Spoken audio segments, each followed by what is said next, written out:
When my wife came inside with a letter in her hand, her face pale with frustration. It was from the HOA, the local homeowners association. These people were always nitpicking over the most trivial things, but this letter? This was different. They were claiming that the new garden we'd planted out front violated neighborhood guidelines, something about the layout not matching the uniform look they preferred.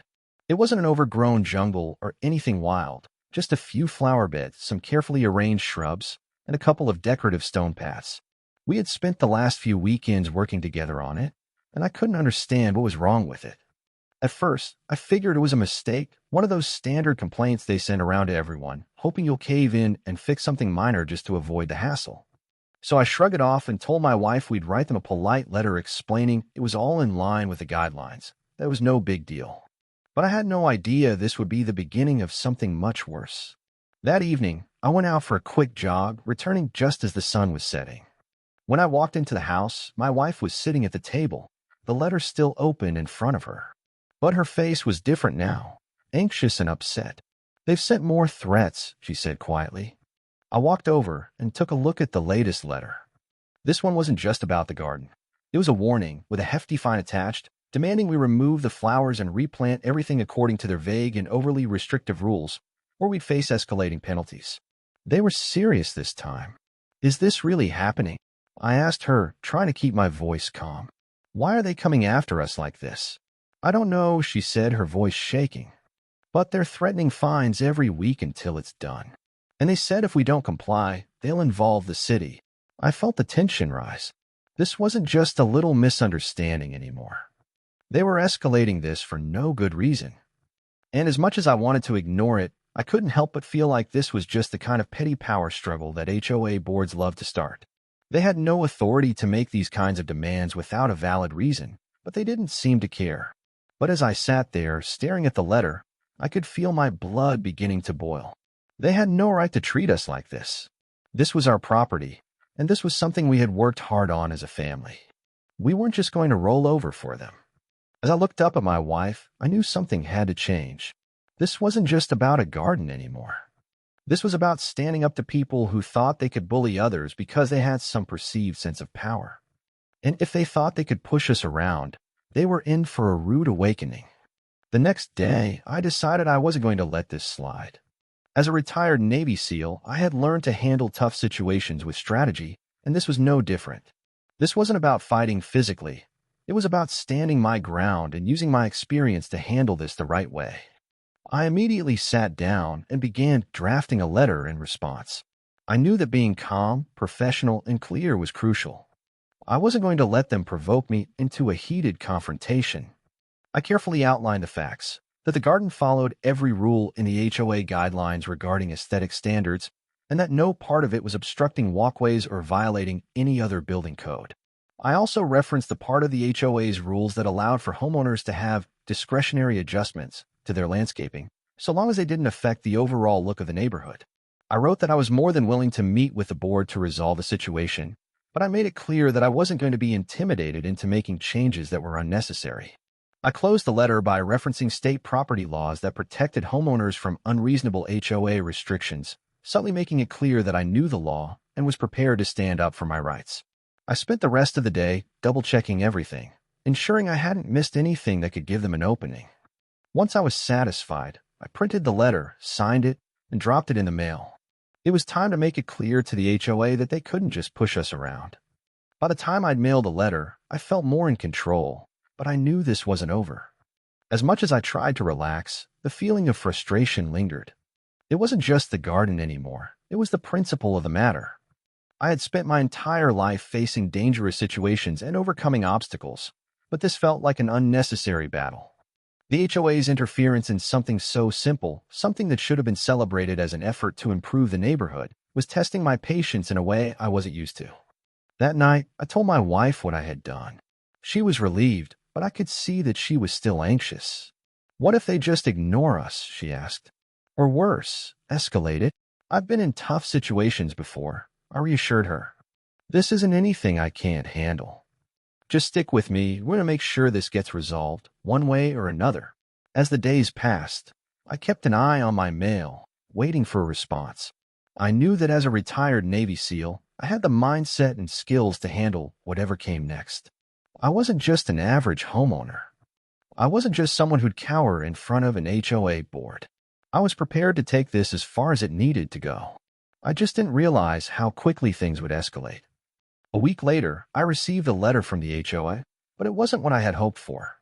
The letter was more forceful than the last, and it included a clear threat. If we didn't remove the garden within 5 days, they would start levying daily fines and take legal action. It was like they hadn't even read my letter. It was clear they were determined to push us, thinking we'd just give in. But I wasn't going to be bullied by a group of people who had no real power other than what they gave themselves. I showed the letter to my wife. She was upset, but I could tell she was also getting frustrated with the situation. "This is ridiculous. Why do they keep escalating it? It's just a garden," she said, shaking her head. "I don't want to fight, but I don't want to back down either." "Neither do I said, feeling a surge of determination. "And I'm not backing down. They don't know who they're messing with. It's time to take a different approach." I knew that, as a retired Navy SEAL, I wasn't just prepared to handle a fight.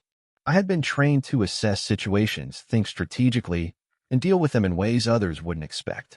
I had faced enemies far more dangerous than some petty HOA board. This time, I would use their own tactics against them, but with a twist.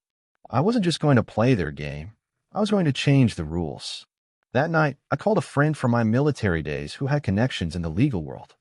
I explained the situation and asked for his advice.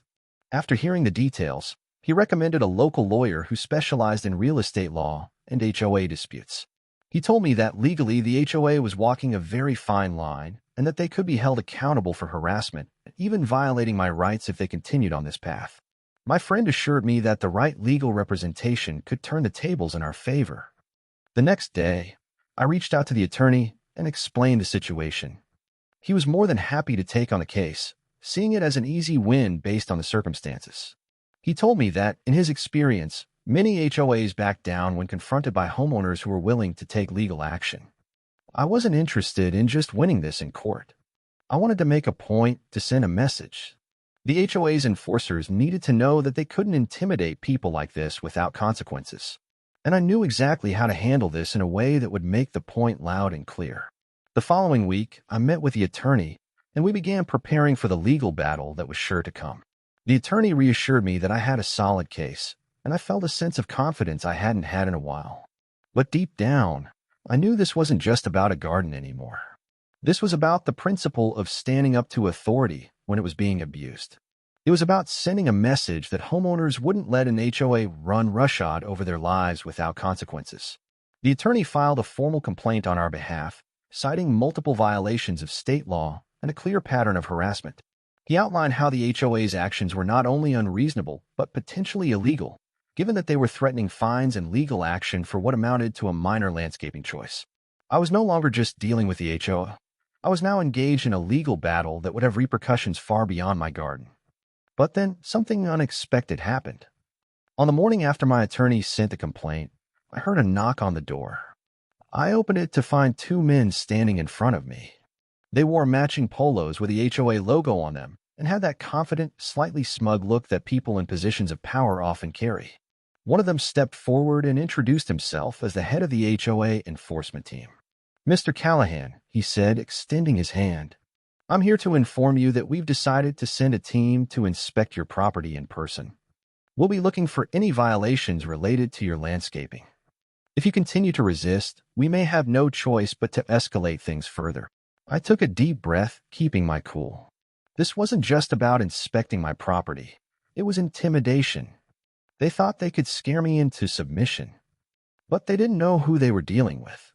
As a retired Navy SEAL, I had been in much more dangerous situations and had learned to control my emotions in moments like this. "I'll tell you right now," I said, "I've already filed a complaint with my lawyer, and if you step foot on my property without proper cause, I'll press charges for trespassing and harassment." "Do you understand?" The enforcer glanced at his colleague, a bit taken aback. I could see the wheels turning in their heads as they realized this wasn't going to be an easy job. The head enforcer tried to mask his uncertainty with a forced smile. "We just want to resolve this situation amicably, Mr. Callahan," he said, but his tone betrayed his frustration. "No," I replied firmly. You want to bully me into submission, but that's not going to happen. If you want this resolved, you'll deal with my lawyer. Otherwise, stay off my property." I turned around and stepped back inside, closing the door behind me. The enforcers stood there for a moment, likely reconsidering their approach. I didn't expect them to back down immediately, but they were now fully aware that I wasn't going to let them intimidate me. As soon as I was back inside, I called my attorney and briefed him on the situation. He was immediately on board and promised to take swift action. He explained that the HOA was now in clear violation of several legal protections, and this could significantly strengthen our case. That night, I sat with my wife, talking about everything that had happened. She was shaken by the confrontation, but I could tell she was starting to feel the same determination I had. "You were right to stand up to them," she said softly. "I just wish they would stop trying to push us." "They won't stop until we make them," I said, my voice resolute. "But now they've crossed the line, and I want to make sure they regret it." The following week, the situation began to escalate rapidly. The HOA, feeling threatened by the legal complaint and my firm stance, responded by sending a more aggressive letter outlining their intention to pursue further legal action and stating they were considering a court order to have the garden removed. This was no longer about a minor violation. It was now personal for them. They seemed determined to make an example of me, and I knew I had to prepare for the next stage of this battle. My attorney, who had been working tirelessly on the case, called me late one evening. "The HOA has made their move," he said. "They're taking this to court. They'll have the backing of their lawyers, but I believe we have the upper hand. Tell me what we need to do." I replied, trying to keep my calm, but I could feel the anger simmering beneath my surface. "We'll need to file a counterclaim, citing harassment and unlawful interference with your property rights," my attorney continued. "But what's more, I think it's time to bring in some backup, an expert witness who can speak to the harm they've caused. If we can demonstrate that their actions are not only a violation of the law, but also a threat to your livelihood and well-being, it'll put them on the defensive." I immediately agreed, knowing the only way to win now was to make sure they understood the full force of the law and the consequences of crossing the line. That night, I couldn't shake the feeling that the HOA had gone too far this time. They were no longer simply trying to enforce a set of rules. They were actively trying to bully us into submission, to intimidate us into doing things their way.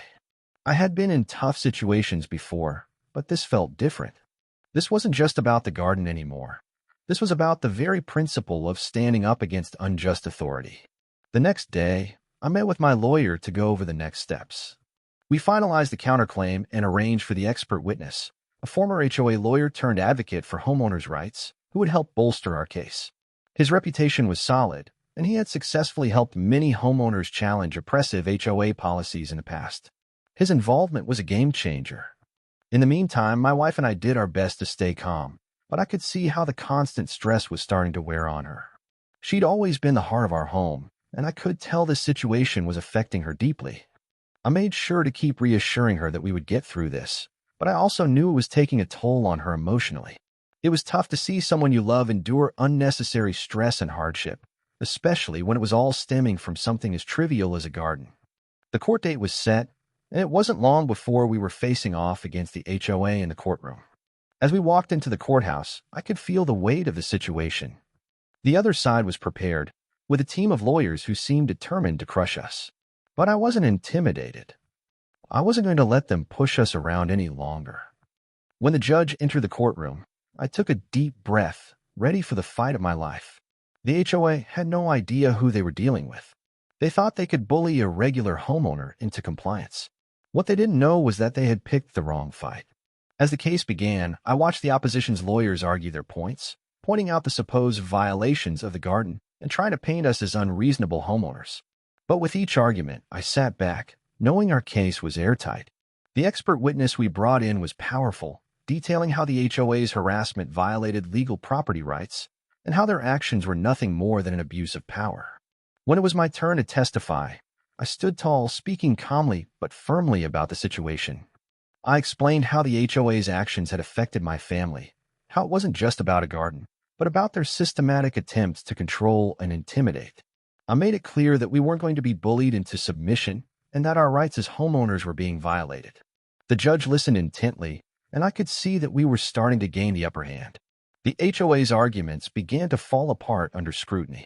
They couldn't justify their actions, and they couldn't explain why they were pursuing legal action over something so trivial. Their power was slipping, and they knew it. The courtroom was quiet as the judge deliberated. I could feel the tension in the air, the kind you get when you know you're on the brink of something big. The judge had listened to both sides. The HOA's lawyers had made their best case, but it was clear that their arguments were based on vague rules and an overstep of authority. They had no real legal leg to stand on. My attorney stood up, making a final argument that essentially summed up everything we had said. He reminded the court that this wasn't just about a garden. It was about protecting homeowners from a rogue HOA abusing its power. He emphasized that the HOA had shown a clear pattern of harassment and that their actions were in direct violation of property rights, citing case law and regulations that protected homeowners like me. The judge asked a few pointed questions to the HOA's attorneys, who struggled to justify the actions of the enforcement team and the fines they had imposed. The HOA president, who had shown up to the court hearing, sat in the back, looking uneasy. I knew this wasn't going how they'd hoped. For the first time in weeks, I felt like the tide was turning. After a long pause, the judge finally spoke. Based on the evidence presented, it seems that the HOA's actions were not only unwarranted but also potentially illegal. The homeowners' rights were being infringed upon for what seems to be a trivial matter. I find that the HOA must cease its actions immediately and reverse the fines. Moreover, the HOA is responsible for compensating the Callahans for any damages incurred due to their harassment. There was a brief silence in the courtroom. I could see the color drain from the faces of the HOA's lawyers. They had clearly underestimated how far we were willing to go. The judge continued, I'm also ordering the HOA to review its bylaws and governing rules to ensure that they are not infringing on the rights of homeowners. This case has gone too far, and the HOA must undergo a review of its enforcement procedures. A small wave of relief washed over me. We had won. It wasn't just a legal victory. It was a personal one. This was about standing up for what was right and making sure that a group of self-righteous HOA enforcers couldn't push people around without consequences.